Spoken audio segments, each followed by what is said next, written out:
Got to Vietnam in November of 1968. I left on my birthday, which is November 10th. Everybody said we had a nice party. Everybody said goodbye. We drove out to the airport. I flew to California and I reported at the reception center out there on November 11th, which was Veterans Day. Mm-hmm. And then a couple of days later, I ended up in Bien Hoa, Vietnam. So you flew into Benoit. Were you on Yeah, one of these commercial flights? yeah, yeah. One of the big commercials. Do you have any recollection of the flight? I'm always interested. You know, you get on the flight, you're still in the States. Many hours later, you're landing in Benoit. Do you have any recollection of sort of a transition in your own disposition, in your own mind, as you're getting closer and closer to Vietnam, as you actually touch down in Vietnam? I have to say I was, pretty kind of gung ho. So on the plane, I was looking forward to getting there, and getting this thing going. And it was a long flight, we slept, they fed us. It was boring too.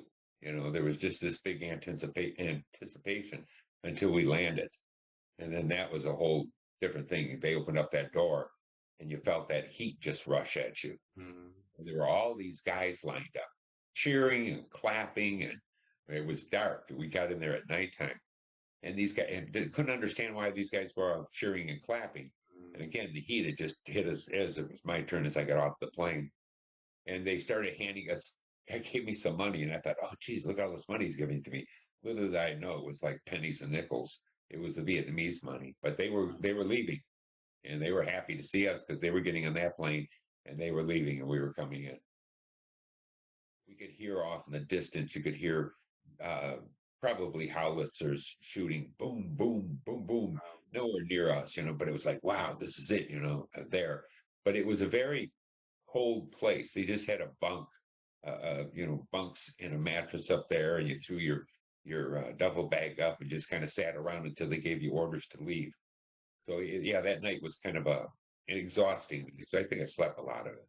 So even the your first hour or so in Vietnam, you're hearing howitzers in the background.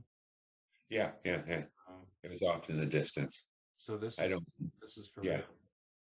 yeah, exactly. You get that feeling. It's like, wow, this. But again, I wanted to get to my unit. I wanted to see where I was going to be. This was all transition, and it just it's nerve wracking sitting around doing nothing.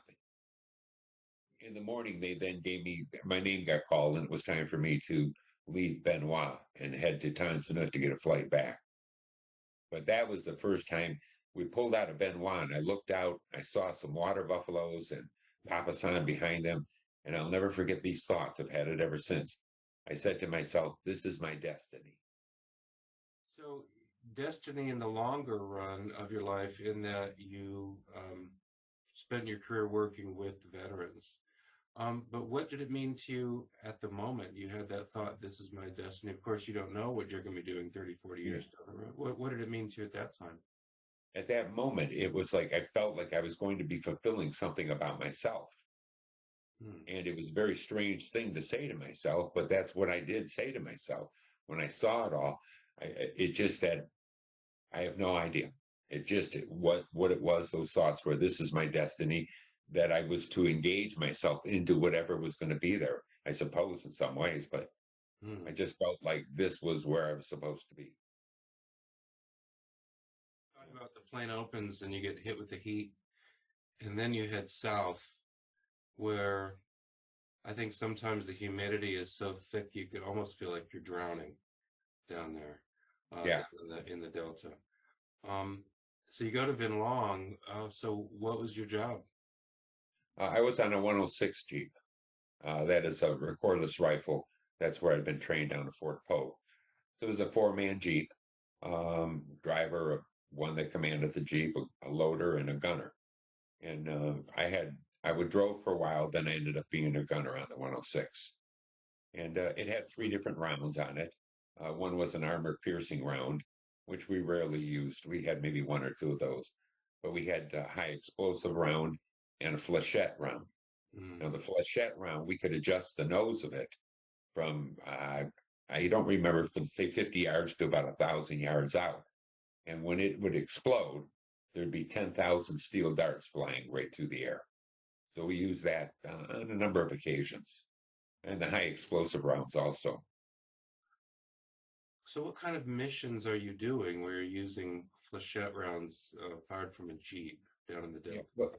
well, some of our mission was the easy part was we pulled convoys.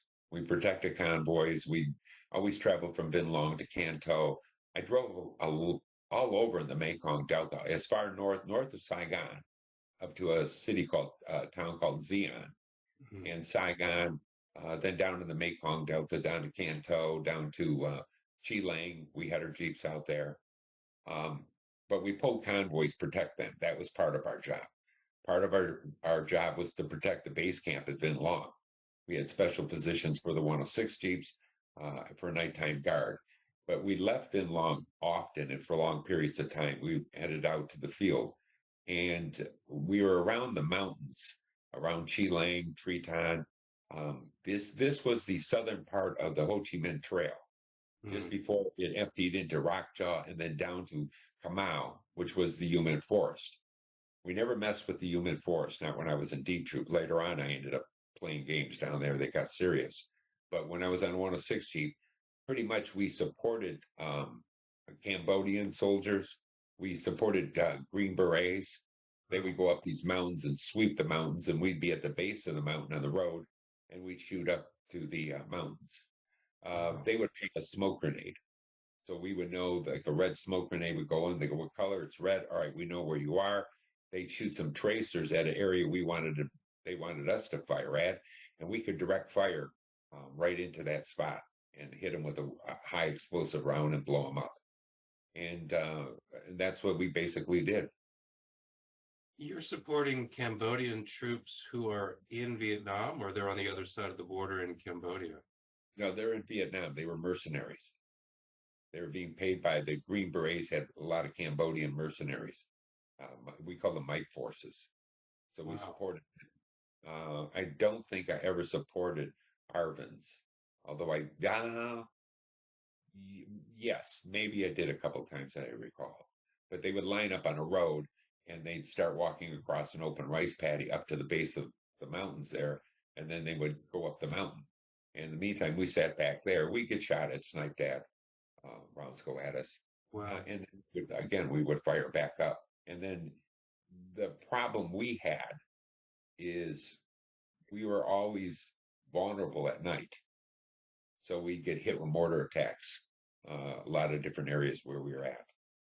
You mean because you're of the Jeep, especially? I mean, you're not. Yeah, there was no, It's not yeah, an armored yeah, personnel it's just carrier. an open Jeep. And we had other Jeeps. Each platoon we had three platoons. Each platoon had two 106s. They had a couple 50 caliber Jeeps and then some 60 caliber Jeeps and a mortar platoon within that platoon, a mortar squad. And so we didn't really have any protection. We couldn't dig in the Delta because you would hit water right away. There was only so far you can go into the ground. You couldn't dig a foxhole. Wow. So we were pretty much along the base of these mountains. I lost a friend. Um, Bowen died, Dwayne Bowen, on May, I believe it's the 30th. It was a day or so before his 21st birthday. Mm. And that had happened to us at the base of the mountains. We were nighttime. They fired rocket propelled grenades at us and hit a tree above him, took off half of his head, hit another guy by the name of Chuck Cat, hit him in the throat. He survived.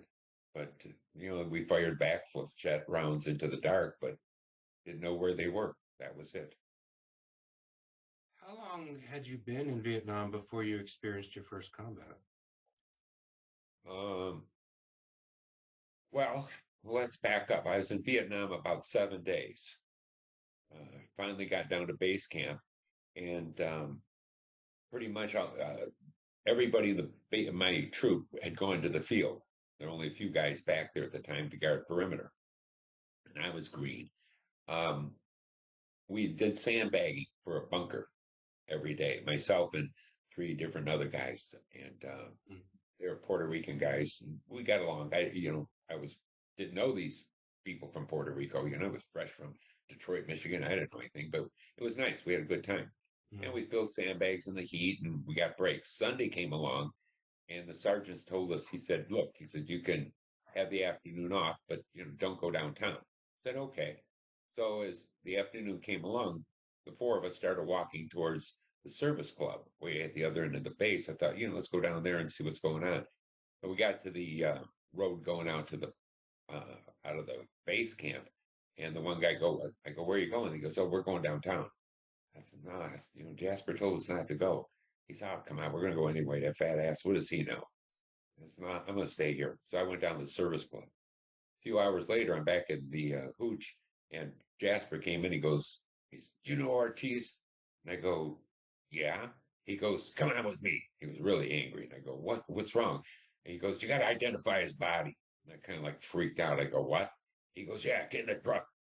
I go, what happened? He goes, he got killed downtown. And, I was green. I go, would he get hit by a truck? He goes, no, he got blown up in a bar. Get in the goddamn truck.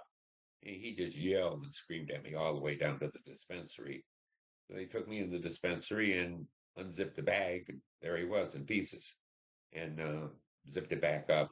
Jasper grabbed the back of my head, took me maybe about 2 feet from him and shaking me. He said, look at him, look at him. You don't do what you're told in Vietnam, this is going to happen to you. And he throws me up against the wall. And I'm shaking, about ready to pass out and puke. This has just done me a number. So we left there, and then that night we got mortared. So about 7 days into Vietnam is when I really got a bite of, this is not a game at all. 7 days in, I saw him get killed, or not get killed, I saw him. And then my last 7 days in Vietnam, I'm out at the flight line, and some guy walks into the tail rotor of a helicopter, and it knocks his head all over the place, splattered everywhere. And it was like, okay, here's a going home gift, Joe. Take a look at another one. But in between, there was plenty to deal with. So this incident you described about Ortiz, obviously that's going to shake you up in the moment. Does that, how does that impact you? Sometimes vets talk about a process where they become numb. In other cases, they talk about a process where they just want to get revenge. What impact did that have? With Ortiz, I believe I pretty much got numb. It was really so shocking to me and what I'd gone through. I just kind of shut off from it. I didn't get my revenge until Bowen got killed. That's when I wanted revenge. And that was intense. That's when I ended up transferring out of D Troop and went to A Troop to fly helicopters. But with Ortiz, I'm pretty sure I was pretty numb. It was so shocking to me that I'd just been there. All of a sudden, wham. And they kept me in base camp again for about another 3 or 4 weeks before the troop came back. And then everything was just pretty crazy then, seeing all these guys and what was going on. How long had you been down in the Delta when Bowen was killed? Bowen was killed in May. I'd been there since November. And it sounds like you were just indicating that when he was killed, that affected you in such a way that you began, I'm interpreting now, you began to think, okay, what can I do to do even more to take it to the enemy, to exact revenge for Bowen? Is my interpretation right? Yeah. I had after we got hit out, it was called an area called Treetime when Bowen got killed and Chuck Keck got wounded. It was a few days later, they pulled us back into base camp. We were pretty shook up from it. And he was the first. And Bowen was, he had leadership qualities. He was a leader. That's it. There were some that were. I have that myself. Another friend of mine, Cromer, he has that himself. A few others. A friend, Doc O'Leary. Some people have that. And Bowen was like that. So there were guys that listened to him, and he was able to take command and do things. He was a good guy. Had his problems that we didn't always like and get along, but basically, that's where he was at. So when Bowen died, it was a big piece of the troop left. It was like, oh my God, of the platoon, Bowen went down. So when we got back to base camp, I knew this sergeant in A Troop by the name of Ray, and he would always talk to me make jokes with me. I was Italian, call me Guinea and Wop and stuff. He go, hey, Guinea, when are you going to come over here and fly with us? And I'm like, one day, I'm not going to. But when I got back, I ran into him, and he started telling me about the stories about guys in A Troop. They were getting a lot of kills, and it was like, oh man, he was setting a hook. It was there, and then eventually I went down the flight line. He invited me out there, and a pilot took me up for a ride, and that's when I got hooked and wanted to fly. But prior to that, I kept thinking about it. It's like, man, we were getting mortared. We got mortared, I don't know, everywhere. Makwa, Chilang, Triton, Bin Long, um, uh, Baswa, Mm, everywhere we were going, we're getting hit at night, but we weren't getting able to get any good kills back. We had mm, been at Baswa, and because anything we were shooting with the 106s, we weren't getting any bodies. They were finding a lot of blood, but they weren't finding like, hey man, there are pieces and stuff here. But you hit them with these big rounds, you're blowing people up in pieces. But at Makwa, or rather at Baswa, there was a little bit of a ground attack. They hit us one night, and there was this big, huge cement bunker. In the 106, we had lifted it on top of there. I got down into the bunker, and I was on a machine gun, a 30 caliber, and I kept shooting at this area that was an entrance, a road. Just kept laying fire, and I fired, I don't know, 1,000 rounds, probably easy 1,000 rounds. Maybe about 1,000 would have been about 10 belts of ammo. Thing was red hot. And later on, we found out there were a couple dead ones down there. Did I get them? I don't know. Everybody was shooting. I'd like to thought that, I was like, yeah, did I get him? But I wanted that kill. I wasn't getting the kill that I wanted. I wanted that anger. Bowen had gotten killed after this, a little bit after that, and it all was starting to come together for me to mm. change. I was angry. The anger was starting to happen. I was starting to hate Vietnam, starting to hate the people, starting to hate everything around me about it, disgusted with everything, the smells, the whole attitude of everybody. And that's when it started to change, I'm sure. So you make the switch to flying in the observation helicopters. Was part of that as well? I think you've stated very clearly what your primary motivation was, but was part of that as well the adrenaline of being up in that helo and you know just being Yeah, well, you're in a helo, but you're sometimes 5 feet off the ground and yeah. really close Well, up with the enemy and that thing. when the pilot took me out for that free flight, we got up in the air and he let me fly it for a minute. My heart was racing. It was like, oh my God, this is cool. I'm flying this thing. And we went back, and then I found out that you learn to fly the helicopter. It was like, I'm a Spec 4. Really? This is cool. That's like, wow, this is gung ho. I'm a 19-year-old kid. You're going to teach me to fly this helicopter? Come on, let's go. Wow. This Yeah, is it, man. that is I unbelievable. want this.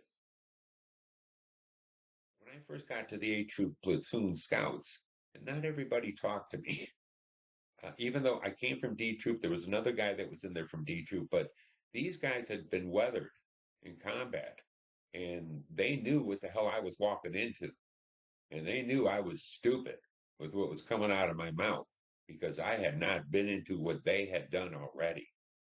One of the guys took me downstairs his room. He was a sergeant, opened up his footlocker, and he had this huge Bowie knife, big, huge Bowie knife. And he also showed me, and this, I've heard stories, but I know this for sure for what I've seen. He showed me a couple scalps that he had. And I'm like, whoa, this right then and there. And I got the biggest heart on in the world. I think this is great, man. I'm going to be able to take a scalp, bring that home. This would be the coolest thing in the whole wide world. I've seen him since Vietnam, and he did have those scalps home. Um, but again, that was this whole thing that was going on in scouts. I mean, I'm like, wow, this is cool. Get a couple scalps, man. Get some kills. I'm gung ho as shit. But the rest of these guys in the Bay Area where we slept and stuff, they knew I was stupid. It didn't matter that I had been in combat. To them, this was a whole different way of combat. That's for damn sure. I didn't find that out for maybe about a week before I went up for my first flight. And did you learn something significant on that first flight? Yeah, that I could puke for a whole day long. I threw up the whole time. When the one helicopter goes, the other one goes around in a circle. So we were the wing ship. Well, the helicopter then starts to go on an angle and the whole horizon changes. And my nickname became Vertigo, which is close to my name, Fernando. Mm. But yeah, so, and I got vertigo. I was throwing up. I just started puking everywhere, all over myself, just constantly puking. I ended up having to fire my weapon and I shot a hole in the skid. The only good thing out of that day is because I was hanging out so sick, I happened to spot some weapons hanging in trees and boxes. And I told the pilot, I see something over, and like, "You're sick, man." He later on, I found out from him, he had almost thought about getting me out of there. He didn't want to fly with me anymore. It was oh, a couple months later, I ended up flying with him again. But that pretty much, he had a reputation of making you sick, that's for sure. But everybody got air sickness. That was real bad. And after that happened, we got back to base camp, and there wasn't much action. They had some, but me, I was just so sick. I didn't care what was going on. Here I'm in the middle of combat, guys are shooting, and I'm sicker than a dog puking. And any thought I have, as soon as I would look one way, I'd just dry heaving. I couldn't. And then we'd sit down to take a break, and I was, moving around, motion sickness. So when I got back to base camp, I could just feel my body moving every which way. I'm like, oh God. So the guys in scouts, it was like, so I had gotten the initiation. So the guys that weren't talking to me started talking to me a little bit, and they said, "Oh man, you ralphed all over yourself." Yeah, I did. What was that? Did the pilot do that intentionally as an initiation, or was it just No, sort of no, that just happened. They didn't warn me of it, but Sewell knew I was going to end up puking. That's for darn sure. Pretty much every guy that first flew, that's what happened. Yeah. The unfortunate thing is I borrowed the guy's helmet and gloves. I puked all over his gloves and over the mouthpiece of his helmet. When I got back, I didn't just drop the stuff where it was. I woke up in the morning at a 38 in my face. He was pissed. He goes, "Man, you puked all of my stuff. You give me a new helmet, new gloves. I'll come back here. I'll kill you." And he was a little guy, and I'm like, "You got it." I'm like, but I was sick. It wasn't until the next time I flew, a pilot told me, he said, "You should get air sickness pills." I'm like, "What? Where do they have those at?" He's down at the dispensary.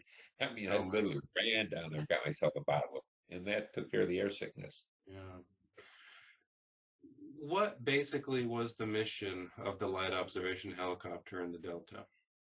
Well, about the time I got there, the Ninth Division had been on the Mekong River along where Bin Long was. It was down a ways, but they had been pulled out because Nixon pulled them out. And the other base down in Soc Train, it had a lot of military people down there. They pulled them out of there too. So the 7th and 1st Cav, when I got there flying scouts, we had everything in the Mekong Delta, pretty much south of Saigon on down. So we would go on different missions wherever they would get notifications about maybe some VC movements here, or VC movement there. And then our day would to fly out to that area and do a search, as we call them, hunter-killer teams, and do a search and destroy. Find the enemy, try to engage with them, and kill them, is what we did. But it was all over the Delta, all over the mountains. And that was an advantage for pilots that I flew with because I knew the area on the ground. I knew where we were at, um, the mountain areas and the roads. Sometimes we used the roads to get where we were going. And so I knew which direction to go. And it always helped. You've been around on the Jeep. Yeah. Yeah. So is this the situation where you're the scout and so often very low to the ground looking, you mentioned you find weapons hanging from a tree. I'm sure we're going to hear other things that you observed and saw and engaged from the helo. And then you've got the other helo, which escapes me right now, the name of it, but you've got a fighter helo, a Cobra, right? So you've got a Cobra. So you've got, so you're up about he's up about 400 feet above us. So you've got a Cobra. So then what I've heard then is that if you see something, you may engage, also drop smoke, then the Cobra knows what to hit. Is that basically how that goes? Yeah. We would fly around about 3 feet above the ground trying to draw fire. I had my chest protector. I painted a bullseye on it. Thought it would be cool. It couldn't get the good red and white, but I had the red circles on it. Again, this was this thing that we had going on within Scouts. We all had our different weird reputations. Mm. But we get down at treetop level, a little bit lower across the top. We try to find any kind of clues of the enemy. Sampans sitting around, weeds knocked down. You'd follow a trail. All the weeds went down in one direction. We would go through that direction. And then, well, I remember, here's a specific. There was a dog. And the pilot said to me, he says, shoot at that dog. I don't want to kill that dog. He says, don't kill it. He says, just shoot at it and scare it. Let's see where it runs to. So shot some around because there was nobody around. Sure enough, the dog takes off down a rice paddy dike, cuts around another rice paddy dike, goes into a clump of little bit of trees and a little clump of dirt and stuff, right into the hole. There they were. So then we flew over there, and I dropped a couple of frags down in there. Well, one down there and blew it up a little bit. I remember feeling really lousy that I might have killed the dog, but I felt kind of good afterwards because I saw the dog run away. In the meantime, then I laid a smoke grenade on top of it. We got out of the area, and the Cobras dove at it and blew it up more with rockets, see if anybody else was in there. So a couple questions. You dropped some frags. So your helo then gets really low to the ground, and then from the helo you drop them, or do you jump out of the helo? Yeah, right out the door. Yeah, out my left. So that's how low you are. That's amazing. Oh yeah, yeah. You want to just pitch it. I'm sorry. Yeah, you're just going to try to pitch it in the spider hole or bunker hole, whatever's there. Yeah, you get pretty good. And I was right-handed, but you get good left-handed. And we would wrap C4 around the grenade and pull the pins. So we had this, we called them super bombs. So we had like a pound of C4 around it. We drop that whole thing down there. And the chopper itself would feel the concussion. You'd feel it move after boom. And the whole thing would just kind of move from the concussion. Then we'd come back if it blew open, which happened a bunch of times, blow the top of it off. And anybody that was wounded, we'd kill them. I want to come back to the dog because I had an interesting reaction when you mentioned the dog, and it sounds like it was similar to yours. And I'm not sure I've ever brought this up before with a combat veteran. Probably, I don't remember. When you said that the pilot said, shoot the dog, my response was, don't shoot the dog. But had the story been, and then a VC jumped up and ran, and then I shot him, I just would have sat here and listened. I had a reaction when I thought about the possibility of you shooting the dog, and it sounds like as gung-ho as you were, why would I want to shoot the dog? So what is that? How do you interpret that in your own mind? This reaction that both of us had, that no, don't, the dog was so innocent, That's it. The thing, the animal was innocent. That's what it was. Even though I had already shot water buffaloes, huge, they would have, somebody would be farming ducks. All right. So there might be maybe, I would guess maybe 300-400 ducks in a big area. And I'd shoot 79 rounds down there and blow up a whole bunch of ducks. I had a couple water buffaloes with 79 rounds. Birds that were flying, we shot at them. I didn't care about them, but there was this dog. I think that whole connection might be that, we love dogs. Dogs are our friends. Man's best friend is a dog. And that kind of whole element, I'm sure, came into play. And in the other cases, the water buffalo, the ducks, those were clearly VC resources. Is that the idea there? Yeah, it was just something to do, fun, laugh. We laughed at stuff that we did like that. I mean, that was kind of like we would, hit a water buffalo. When we'd sit down, we'd laugh. Go, man, did you see that water buffalo's run across ground? The whole side of it opened up and hit the ground, and it's like, wow. That was the order of the day. There wasn't this feeling bad about what we were doing. We were into it big time. Dropping incendiary grenades into hooches, burning them. We just get over the top, pop an incendiary grenade, it burned through an engine block. I don't recall, but I'm pretty sure that it would, the idea that we would hear that it could burn right through an engine block, which I'm sure it could. White phosphorus grenades, concussion grenades. I want to go back to what you said Go ahead. a minute ago. So we would, if VC were wounded, and I'm assuming you're dealing overwhelmingly with VC, not too much NBA, all the way Yeah, down to that tail yeah, end. yeah. So VC wounded, and then we would kill them. So now, so I'm interested in this. So, I mean, was this um, a policy that, we could call medevacs to come get them, but we're not going to, or was it just understood in this context? That was all up to me. That wasn't up to anybody. Nobody called that shot. That was what I wanted to do. I had the call on that. When the bunker blew open and they're there and I'm seeing them move, I'm just going to shoot and kill them. I got then reporting up, I got 3 KBAs. I mean, those were mine. There was Remind me what KBA is. I'm sorry. killed by air. Okay. Okay. So, and that's what we report. There, it wasn't like a competition between all of us and who killed more, but everybody respected each other and we sort of had reputations, if you will. So you lived with your reputation. Uh, some guys did things one way, some guys did things the other way. Some guys used certain weapons, some guys didn't use those weapons. The weapons I used were different from the weapons other guys used, and that made a significant, it was significant to your reputation. It was like I used a 79. Guys thought that was pretty cool because it blew people up. So it was like, wow, Vertigo blows them up 79. Some guys use 60s, and they shot it, blew people up with those. That's just how it was. So when it came time when somebody was wounded, I'm going to kill him.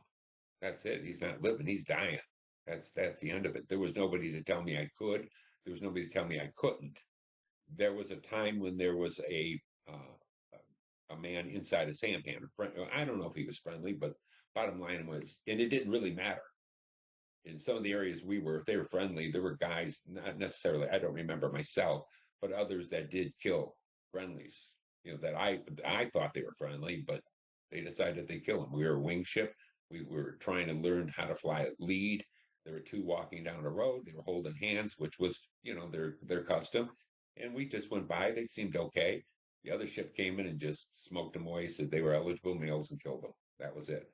Because it was a free fire zone or something? Would that be the rationale? Yeah. And but in this area that this guy was in a rice paddy. He was moving a sampan down through the rice paddy, and he had bamboo poles in there, and they were so maybe about 4 or 5 feet long. And the idea was they were hiding rockets in these things, and we bought into all that shit.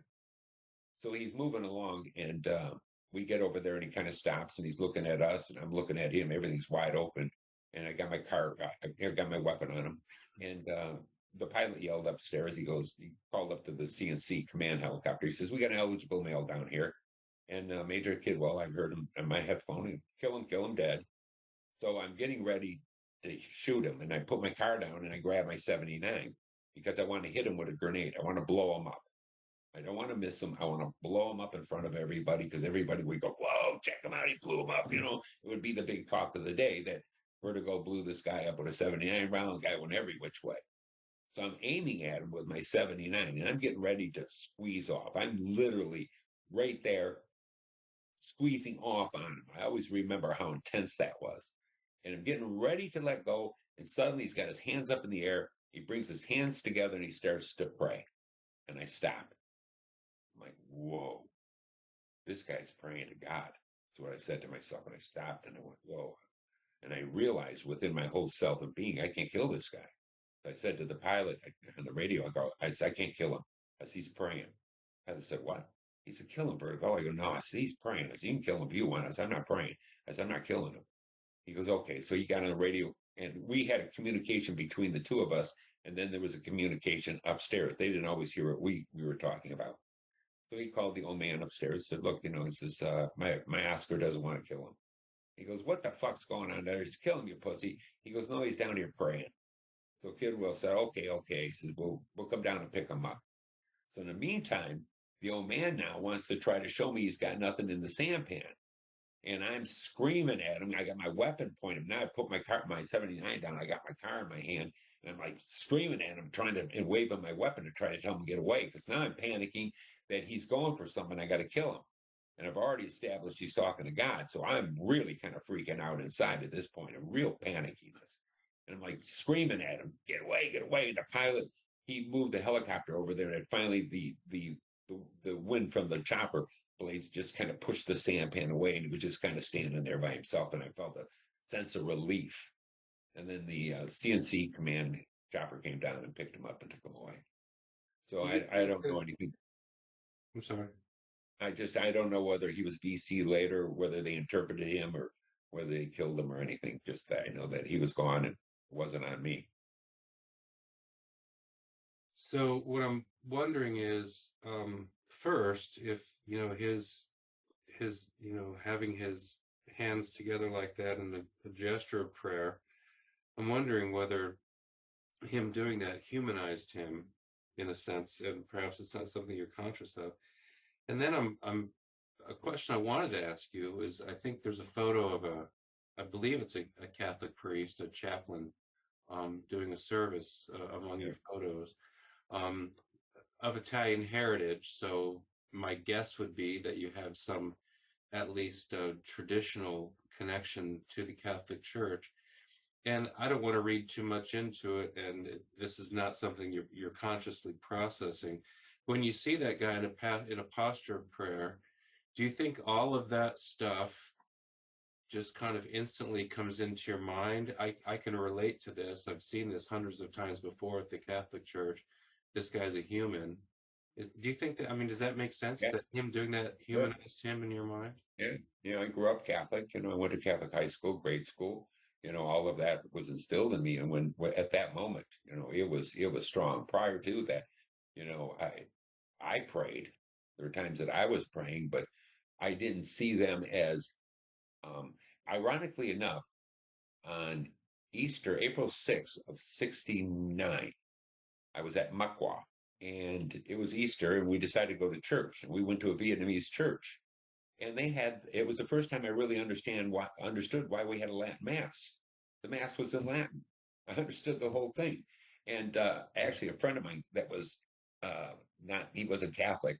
He went to communion. We had him have his first communion that day. But that night, ironically enough, we ended up getting hit at Marquois. But yeah, there was this. There at that moment with that guy, there was that realization that it didn't matter. He was praying to God, and the God had come into play on this whole thing and said, you're not killing him, and he's not killing you. This game's over. It was shocking. It was hard to take, but I left it behind. After that, it wasn't anything that came into play for the next night or week after or anything like that. It was that moment. I was back to killing, looking to kill somebody later on. That after that moment, the rest of the day, it was like, let's find some people and kill them. You were shot down. Can you relate that story? Yeah, that was September 19th of 69. We were working, actually, ironically enough, we'd been working at a base camp out of Vin Long. We usually didn't do that. We went somewhere else, and that was our staging area. And we were the next team to go out. We were sitting around just putzing, doing nothing, actually, loaded up, just sitting around killing time. And suddenly a radio call came in. One of the other teams, the first team that went out, they got shot down. So right away, my pilot was Tom Landry, Red Dog. So Red Dog and I jumped in the chopper and took off out there and to relieve them. So we found out where they were, and we started working the area where they were. But we had gotten onto this stage, and they were dug in pretty deep. There were a couple different bunkers areas. And what I recall is he spotted a guy in a tree. He's got one in the tree, and I'm looking. I couldn't see him in the tree. He had some green stuff on himself, Finally, I spotted him, and I used my car, and I fired into him, and I hit him, and he kind of like fell out of the tree down to the bottom of the rice paddy, and he was down in the water. So Red Dog decided that he wanted to fly over him with a minigun and give him another blast. So he did. I hung out on my ship, and I fired with my 79. I had that with me, and I wanted to drop around on top and blow him up too. And just about after I'd fired, that's when I felt the sting on my right hand. I'm like, whoa, all of a sudden, something stung my hand bad. And I go, I'm hit. And then I hear him say, we're hit. And I thought he was telling them that I'd gotten hit. But the next thing, all I saw was the ground rushed up and boom, bam, we were tumbling every which way. And you hear the engine going and whining and around, just rolling around. And I'm like, at this moment, I now start to pray, dear God, please, I don't want to die. And I start thinking about my mother and my brother, my family, and all of that, my grandpa, everybody, you know. And I'm like, whoa, this is bad, you know. And we stopped tumbling, and I could hear the engine whining, and the rotor blades had already been broken off. I had no clue of what was going to go on there, but I'm searching around trying to find out how to get out, but my seatbelt's got me locked in, and I eventually get that undone. Were And you upside down or sideways or? we were upside down. And the reason I know that, I don't remember myself being there, but when I got out and I got a few feet away from the ship, I was looking for Red Dog, and I looked back, and there's Red Dog upside down. His face was just covered with blood.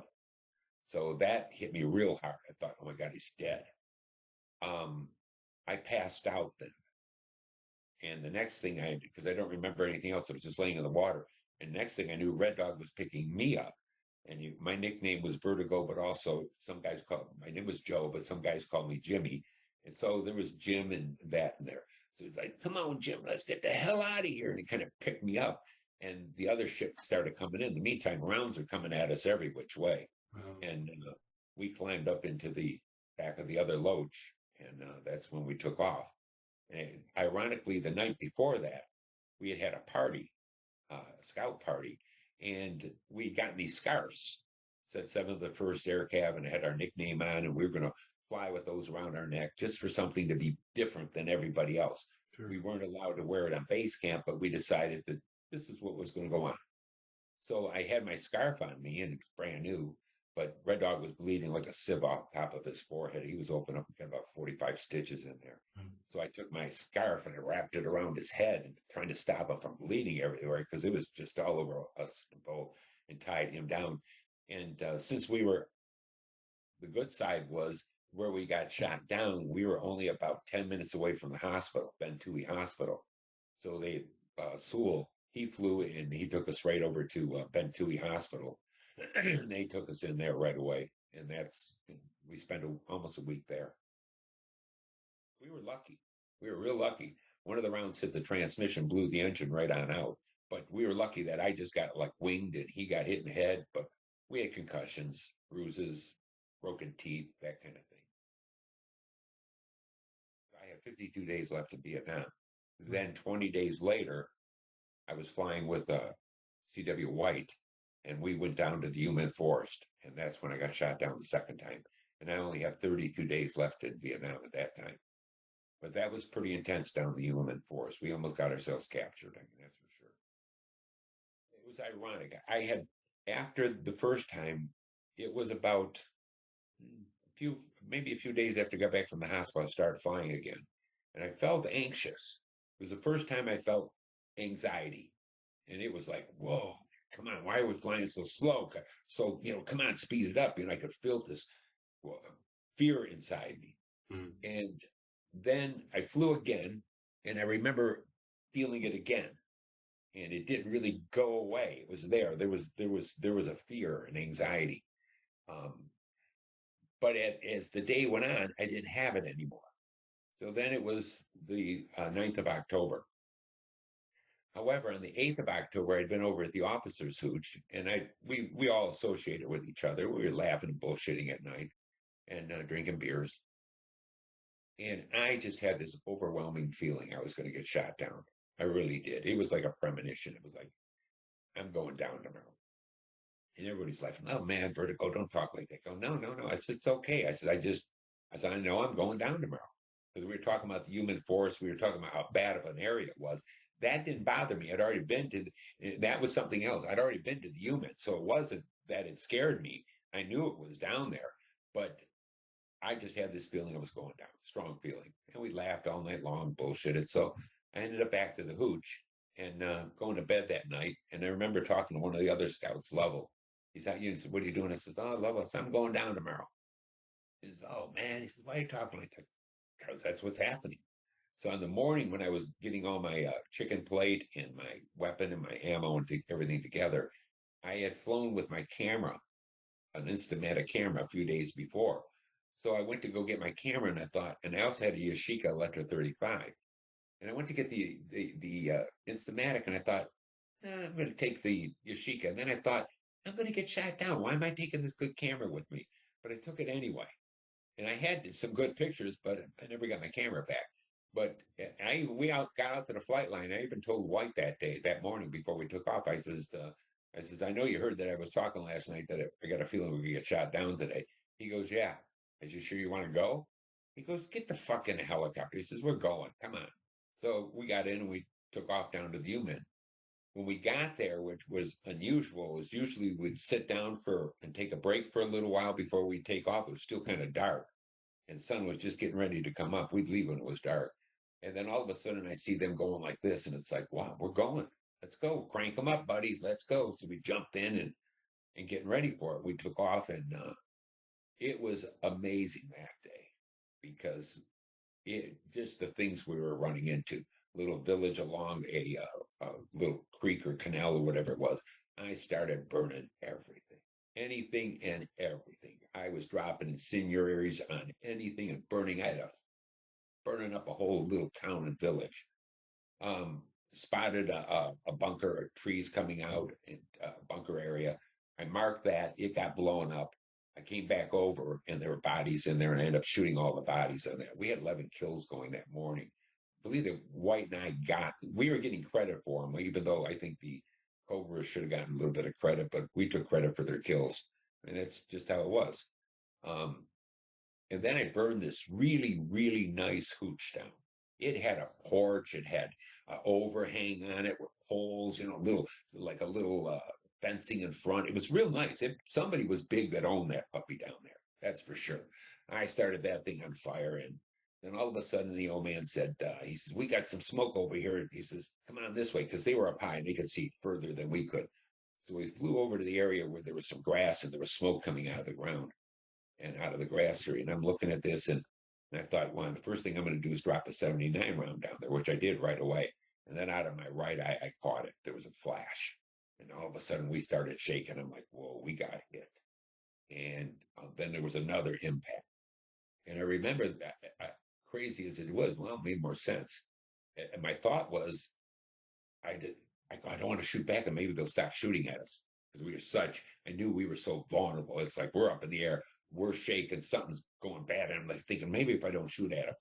And then all of a sudden we kind of nosed in and started to do a little spiral and going down because we weren't down low at the time. We were up kind of high.